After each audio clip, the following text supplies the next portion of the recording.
क्या आप कल्पना कर सकते हैं कि जिस देश ने सदियों की गुलामी के बाद आज़ादी की खुली हवा में सांस लेना शुरू किया हो, उस देश की अपनी सेना की कमान एक विदेशी के हाथों में हो? सुनने में अजीब लगता है, लेकिन 1947 में भारत के सामने एक ऐसा ही प्रश्न खड़ा था कि आज़ाद भारत की फौज का बॉस कौन होगा, कोई हिंदुस्तानी या फिर वही ब्रिटिश जिन्हें हम 7 समुंदर पार भेज चुके थे। तारीख थी 1948 के आसपास की। देश नया था, चुनौतियां बड़ी थी। प्रधानमंत्री पंडित जवाहरलाल नेहरू के मन में एक शंका थी। नेहरू का मानना था कि हमारे भारतीय अफसरों के पास अभी वो तजुर्बा नहीं है, वो एक्सपीरियंस नहीं है कि वो इतनी बड़ी और अनुशासित सेना का भार अकेले संभाल सके। नेहरू चाहते थे कि किसी ब्रिटिश अधिकारी को ही कमांडर इन चीफ बनाया जाए। दलील ये दी गई कि संक्रमण का दौर है, कहीं कोई चूक न हो जाए।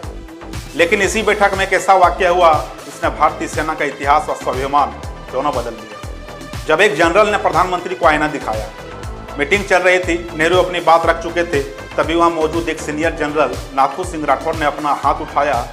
उन्होंने नेहरू की आंखों में आंखें डालकर वो बात कही जिसकी हिम्मत उस दौर में शायद ही कोई कर सकता। जनरल नाथू सिंह ने कहा, प्रधानमंत्री जी, अगर आपको लगता कि हमारे पास सेना संभालने का अनुभव नहीं है, तो फिर देश संभालने का अनुभव भी तो हमारे पास नहीं है। तो क्या हमें किसी अंग्रेज को भारत का प्रधानमंत्री नहीं बना देना चाहिए? सन्नाटा छा गया। नेहरू निरुत्तर थे। जनरल नाथू सिंह की इस एक लाइन ने साबित कर दिया कि भारतीय लोहा मानने को तैयार नहीं है।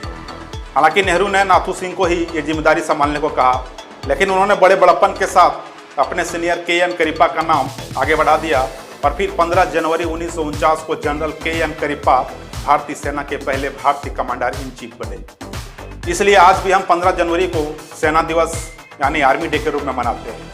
ये किस्सा सिर्फ एक पद का नहीं था, ये भारत के आत्मविश्वास की जीत थी।